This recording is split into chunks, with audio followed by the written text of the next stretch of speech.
What's up, friends? It's Endymion, and today I just need to rant about the new Hogwarts Legacy game and the absolute mess surrounding it, as well as why modern gaming journalists are some of the most self-destructive people in today's society. As you definitely know, Hogwarts Legacy is coming out, and it's going to sell a bazillion copies in its opening weekend, which is good for people who love the wizarding world. Look, my knowledge of Harry Potter begins and ends with the fact that Voldemort doesn't have a nose. And I vaguely know what a Wingardium Leviosa is. Leviosa. However, I did decide if I was going to have any real opinion on the game, I'd have to play it, so that's what I'm doing. I'm in the early hours of Hogwarts Legacy, but I'm finding it surprisingly fun. The wands kind of feel like guns sort of in a third-person shooter. I actually wouldn't mind a Uzi-like wand, that'd be kinda cool. By the way, the footage you're going to see here is from the early game, so don't worry about any crazy spoilers or anything. Anyway, there's this modern gaming journalism rebellion going on where none of these reviewers want to review Hogwarts Legacy, because if they do, they might get excommunicated from whatever pathetic echo chambers they call home. Somehow, reviewing a game that has nothing to do with J.K. Rowling herself makes you an enemy that must be purged if you give in. Yet these same journalists have reviewed games, movies, or shows that have definitely featured people who also don't like or agree with them. The only difference is that they're not open about it. Or they just like content when it's made by people who hate the same people they do, then it's fine. I hate the modern political landscape, it's just full of brain rot. But in this situation, these same journos will piss and moan that Hogwarts Legacy is going to break into their house and kill them. Yet they'll also review Disney products even though Walt Disney was incredibly anti-Semitic. But it's okay to like Disney stuff because Walt's dead, I guess, but J.K. Rowling is very much alive and that's a big no-no. But there's this growing movement of cringe that is spilling out of the internet that I just need to address.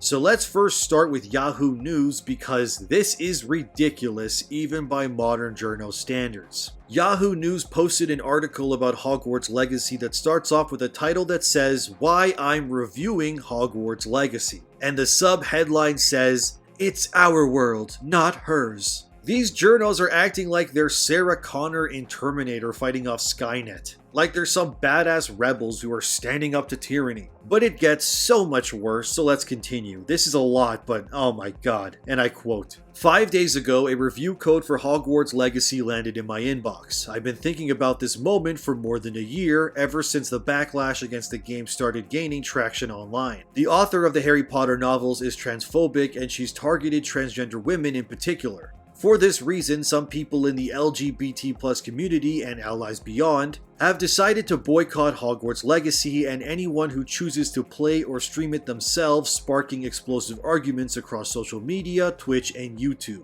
Those in favor of the boycott argue that playing the game benefits the author financially and indicates support for her beliefs. On the flip side, potential players point out that the author wasn't involved in the creation of Hogwarts Legacy, and her status as the world's richest author won't change regardless of the game's success. Also, they really want to play it. I fall into the second category. I'm currently about 15 hours into Hogwarts Legacy and I'm just barely scratching the surface. I'm having an incredible time. This feels like the RPG that Harry Potter fans have been waiting for, rich and alive and absolutely packed with magic. It's slightly frightening to write that down, knowing the condemnation I could receive.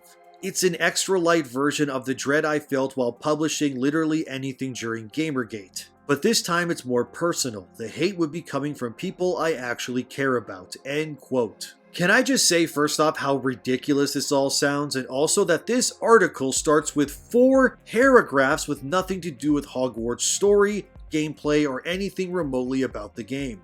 It's just a brainwashed modern gaming journalist apologizing and trying to mental gymnastics their way into explaining why they're playing a video game. Let me tell you why they're playing it. 'Cause it's fun. End of story. But like the T-800 rising from the flames, this review is just starting its display of cringe. And I quote, "I've been a video game journalist for the past 13 years. I'm a bisexual woman and I have a big ol' Harry Potter tattoo next to an anti-TERF tattoo. I feel uniquely positioned to care about this particular topic. If you don't want to engage with Hogwarts Legacy, please boycott the game, just don't boycott the players. It's us against the transphobic people in the world, not us against each other. Some of us will choose to play, some of us won't. Even more will wonder why anyone even cares about this fictional kid and his heteronormative, whitewashed, multi-billion-dollar franchise. These are all valid options. Playing Hogwarts Legacy doesn't automatically make you transphobic. Boycotting it doesn't automatically make you an ally. Supporting our community members does. We'll have a full review of Hogwarts Legacy later in the week once I've had enough time with this enormous game to fully form an opinion on it. Even if I catch hell for this perspective, I'll be here supporting local inclusion efforts, protesting discrimination, calling my lawmakers, loving my community, and playing the gayest version of Hogwarts Legacy possible. End quote. This entire article is just Spider-Man levels of mental gymnastics that this person, whose name is Jessica Condit, is going through to explain why she's playing a video game in 2023. This is the absolute state of journalism today, my friends. Look, you're not transphobic if you like Hogwarts Legacy. That's like saying anyone who likes H.P. Lovecraft is somehow a racist because Lovecraft had racist beliefs. But what do I know? I don't have blue hair, a septum piercing, and an anti-turf tattoo on my lower back, so maybe I am just a terrible person. But it's insane that this controversy has gotten so out of hand that there's now a website with a search engine that is specifically designed to filter which content creators have streamed Hogwarts Legacy. I wish I was kidding, but this is how crazy people are becoming. Not only that, but you have YouTube channels like Girlfriend Reviews who decided to stream Legacy and their audience decided to attack them. Here, watch. Yourself and just sitting here seething, being mad that we're doing our job, you know? No, it's not. It's subs. I'm serious. It's a sub. I see you. I hear you. I love it. Thank you for your longtime support. I will personally ban you if you don't give it a rest. Yeah, we're taking your opinions into consideration. We might not even make a YouTube video on this if that's, whatever. But, you don't need to sit here and make us feel bad. As you can see, people have gone from crazy to knucking futs. It's actually impressive how rabid people are becoming due to this game's release. But it should be stated that Avalanche Studios, who made Legacy, even said many times their game isn't anti-trans.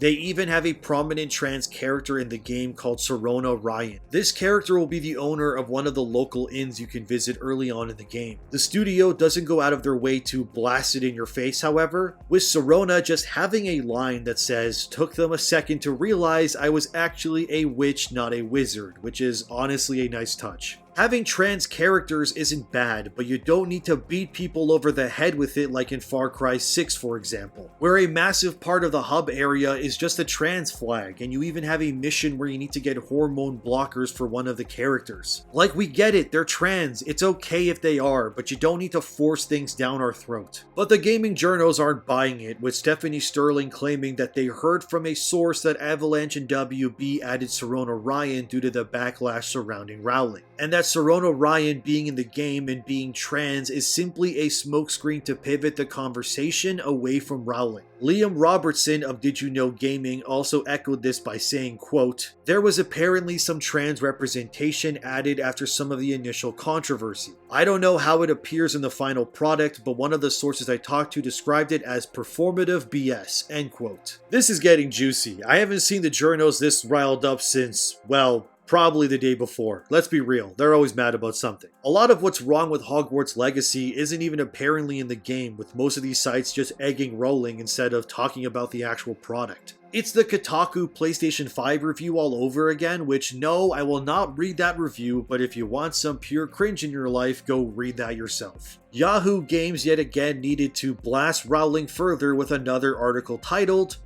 "Why is the Harry Potter game controversial?" In December, she spoke out against the Scottish government's plans to make it easier for people to legally change their gender in Scotland. She called the proposal the single biggest assault on the rights of Scottish women and girls in my lifetime. Apparently, and I didn't even know this until I was making this video, that even a voice actor who worked on Legacy is distancing themselves from Rowling and the game. Yahoo said, quote, "Sebastian Croft, who voices a character in the game, has distanced himself from Rowling's views and apologized to fans who are hurt by his involvement. He tweeted, "I believe wholeheartedly that trans women are women and trans men are men. There is no LGB without the T," end quote. If being a part of the game is so awful, then Sebastian should donate whatever they made from the role to trans services. But let's be real, most of these people are only supportive of stuff in a performance-like way. They never put their money where their mouth is. How many comics have been cancelled featuring gender or sexually swapped superheroes now?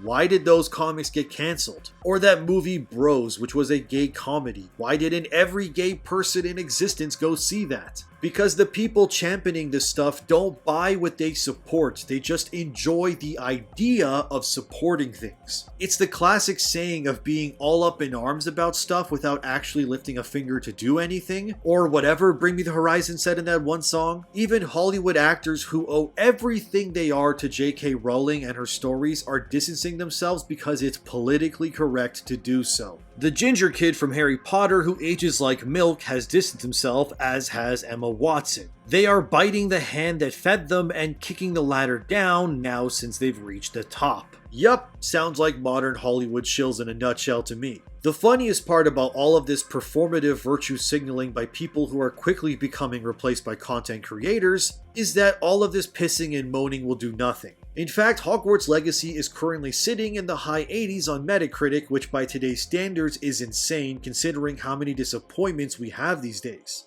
It's good to know for once a modern AAA game is being released that isn't a constant disappointment like my son is. Currently, Hogwarts is the best-selling game on everything from PS5 to PC, and even the Switch. Wait, the Switch is getting Hogwarts Legacy? How is the Switch going to run it? Wait guys, here I found leaked footage of Hogwarts running on a Switch.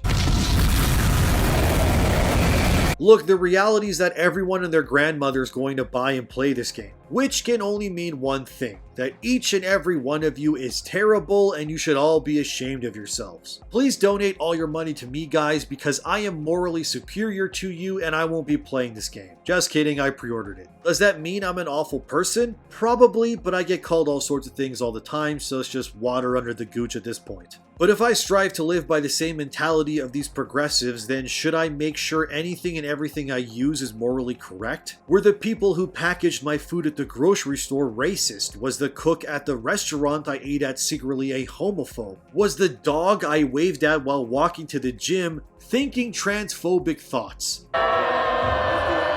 Like, where does this end? How much mental gymnastics do I need to do in order to ensure I'm living a life that equates to these people's standards? Even IGN couldn't go long without addressing J.K. Rowling in their Hogwarts review either, saying things like they champion people's views and want to be respectful to all communities. And it's hilarious because as I was reading this, I had an ad on their page showing a waifu looking seductive with a tagline, "Feel the fighting spirit surge and burst through your beautiful warriors' tight armors." IGN.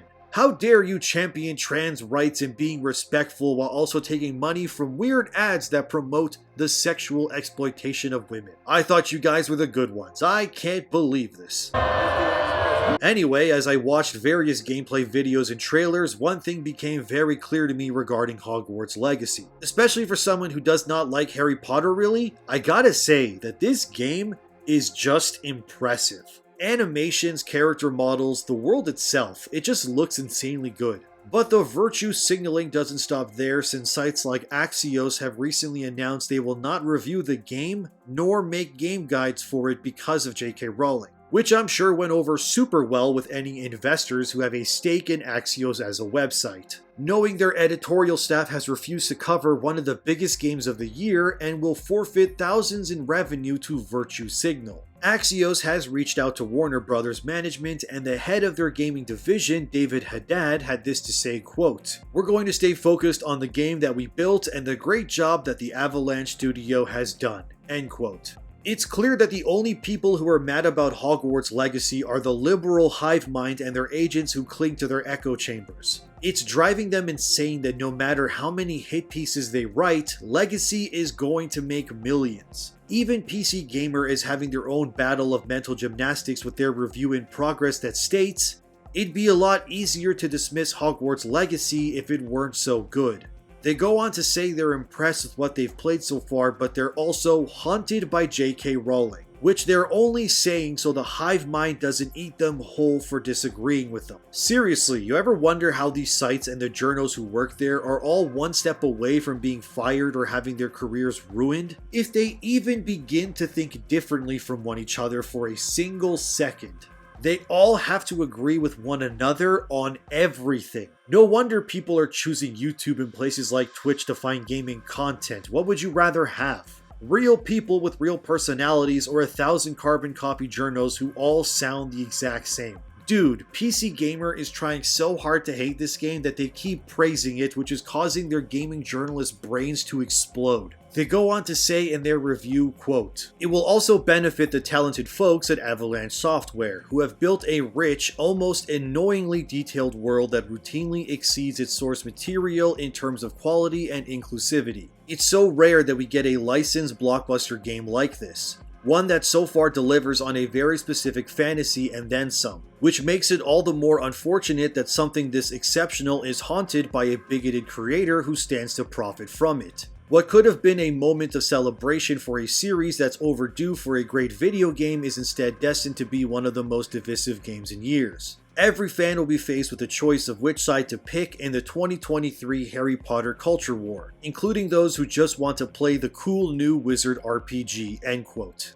And that about covers the insanity surrounding Hogwarts Legacy right now. It's going to make gangbusters, it's reviewing incredibly well despite the hive mind wanting to hate it, and overall it's a faithful big budget success that modern gaming journalists are hating. Look, just play whatever you want. I got the Hogwarts Legacy Deluxe Edition already and I'm enjoying the hell out of it. So I guess I'm an awful person, but at least I'm going to be an awful person who gets to play Hogwarts early, so whatever. And in a tale as old as the internet, the outcome is yet again gaming journalists losing and the actual paying customers winning again. Go play Hogwarts Legacy, enjoy the game, and finally, don't worry what some self-loathing journalists think of you. Because in the end, nobody hates them like themselves. Thanks for watching everyone, I hope you enjoyed this cynical but sobering look into the chaos surrounding this game. And now, if you'll excuse me, I'm gonna go crush some goblin skulls and make jackets out of their skin. Also, I'm going full-blown Dark Wizard. My personal goal is to burn down Hogwarts if I can or die trying. Anyway, I'll see you in the next one.